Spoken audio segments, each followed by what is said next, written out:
Everyone, welcome back to my channel, and today my topic is radical and exponential form. This topic will have two videos. The first one is this, and the second one will be the simplification of radical and exponential terms. So let's start. First, I'll explain the radical form. Radical form is simply the one which has the radical sign.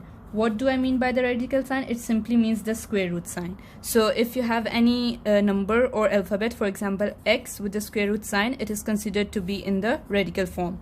Similarly, if I have 9 under root with cubic root, then it's also considered in the radical form. Similarly, if I have other numbers, these are all the radical forms. Now the exponential form is the opposite to the radical form.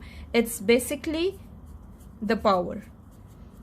Whenever you convert a square root to a power, it changes into the fraction. For example, if I want to convert this into exponential form, I'll write it as x 1 by 2.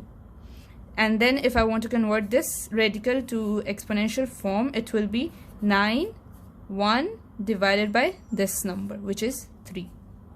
Similarly, y 1 by 5, and I can give you more examples, z 2 by 3, and so on. These are all exponential forms. So radical form is the one in which you have square root, and exponential form is the one in which you have the powers, the fraction powers. Now I'll take a few examples just to clear up the concept. For example, I have this term. It's, since you can see there is a square root sign, it means it is in the radical form. So if I want to convert it into the exponential form, what I'll do, I'll write the term as it is. Now this is a square root, so it will be 1 divided by this number, which is 3. Okay, similarly, I have another example here. This one here is in exponential form.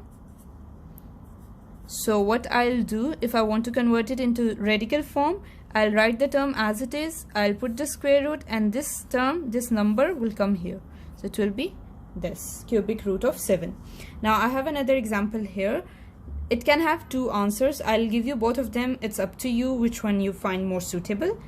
This one here is also in exponential form. So if I want to convert it into radical form, what I can do, the first step is to convert this negative term to positive, convert the negative power to positive. So if you want to convert any negative power to positive, you just make it fraction. So I'll write it y 2 over 3. Okay, so now the negative sign here disappeared because I changed it into a fraction.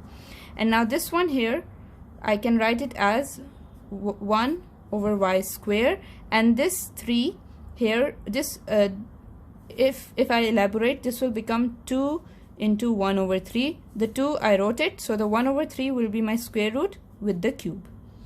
Okay, and the other answer which I said was, it can be simply this, but I think you should focus on this. It will help you more. Okay, so this was the basic introduction to radical and exponential form. The next video of this topic will talk about simplification of these forms. Thank you very much.